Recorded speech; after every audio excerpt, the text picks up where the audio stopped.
There is a concern that tourists have the ability to participate or to visit attractions and locals can't.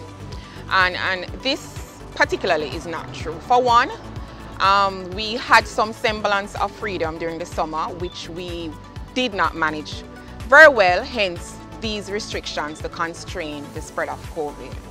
Additionally, we are not on a quote-unquote full lockdown, so you're free to visit Dunn's River on Wednesday, on Thursday, on Friday, or even on Saturday.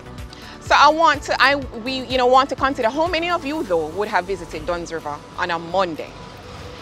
So how many of you though from other parishes that are not designated cruise towns actually come and visit these towns? You can come and you can support the attractions. You can also come and you can support the various vendors, the craft vendors, other stores, other restaurants. You can come on those days and support as well. Sometimes we need to be a little bit more empathetic and understanding of persons. So many professionals and many business owners, their livelihoods are connected to cruise operations and to cruise shipping.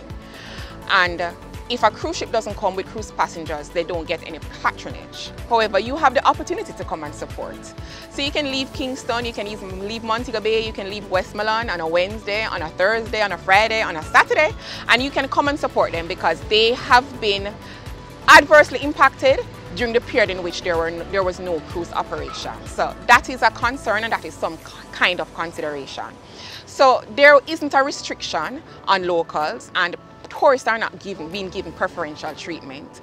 We have some days where no movement is facilitated, and there are some days when movement is facilitated. So you can always come and enjoy Jamaica on those days. We also should consider who benefits when the tourist comes. The tourists, they don't come here for free. They pay to come here. So at the end of the day, it goes back into our economy. It contributes to the livelihoods of others. So who are the beneficiaries? We live in a period where, in the information age, where persons can access information. Consider going to a country where every day you hear their nationals get up and bash you visiting the country. So we should consider this. We should consider the pros and cons of the comments and the remarks that we make, and we should look behind them. We should try to do some research. We should try to get an understanding of how systems works and the operations behind industries, why we are trying to create a way in which we can ensure the seamless operations so persons can benefit while at the same time balancing the safety of the locals of the countries. Those persons will help with temperature checks.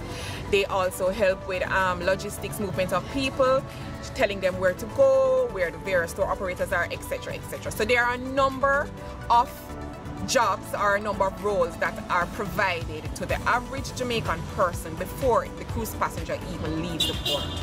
So that narrative that it's a white man day, I'm not sure how it is substantiated, because there are various jobs, there are various persons, including security, janitorial services. There are a number of persons who benefit from a cruise ship coming here. Cruise passengers will participate in controlled tours within a bubble concept that will enable some form of restriction. We're limiting the ability for them to interact and mix with the public for our own safety, that is the safety of locals, although there is the premise that cruise passengers must be vaccinated, as well as they must produce a COVID negative test to embark the cruise ship at the start of their cruise.